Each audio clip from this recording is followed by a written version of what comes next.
Jade service കപ്പൽ എത്തുന്നതോടെ ദക്ഷിണേഷ്യയുടെ ചരക്ക് ഗതാഗതത്തിന്റെ മുഖമായി മാറുകയാണ് വിഴിഞ്ഞം അന്താരാഷ്ട്ര തുറമുഖം.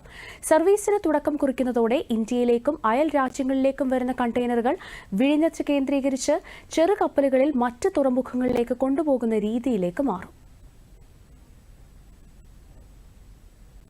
ലോകത്തിലെ പ്രമുഖ കണ്ടെയ്നർ ഷിപ്പിംഗ് ലോജിസ്റ്റിക് കമ്പനികളിലൊന്നായ MSCയുടെ കപ്പലാണ് ജേഡ് സർവീസിൽ ആദ്യമായി വിഴിഞ്ഞം തുറമുഖത്തെത്തുന്നത്. സ്വിറ്റ്സർലൻഡിലെ ജനീവയിൽ ആസ്ഥാനമുള്ള ഈ ഷിപ്പിംഗ് കമ്പനിക്ക് 155-ലധികം രാജ്യങ്ങളെ 260-ലധികം ട്രേഡ് റൂട്ടുകളിലൂടെ ബന്ധിപ്പിക്കുന്ന ചരക്ക് ഗതാഗത സംവിധാനമുണ്ട്.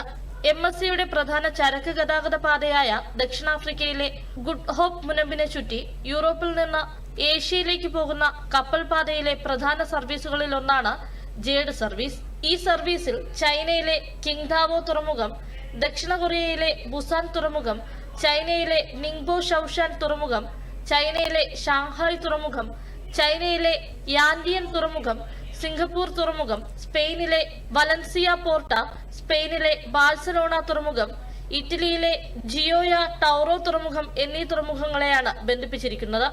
ഈ വൻകിട തുറമുഖങ്ങളുടെ കൂട്ടത്തിലേക്ക് വിഴിഞ്ഞം അന്താരാഷ്ട്ര തുറമുഖവും എത്തുന്നത് വിഴിഞ്ഞം തുറമുഖത്തിന്റെ വളർച്ചയുടെ സാധ്യതകളാണ് കാണിക്കുന്നത്.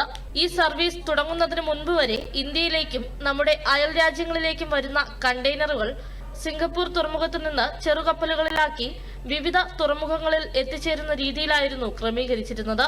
ജേഡ് സർവീസിൽ വിഴിഞ്ഞം ഉൾപ്പെടുന്നതോടെ ഇന്ത്യയിലേക്കും ഇന്ത്യയുടെ അയൽ രാജ്യങ്ങളിലേക്കും വരുന്ന കണ്ടെയ്നറുകൾ വിഴിഞ്ഞത്ത് വന്ന് ഇവിടെ കേന്ദ്രീകരിച്ചു നിന്ന് ചെറുകപ്പലുകളായി മറ്റു തുറമുഖങ്ങളിലേക്ക് എത്തിച്ചേരുന്ന രീതിയിലേക്ക് മാറുകയാണ്.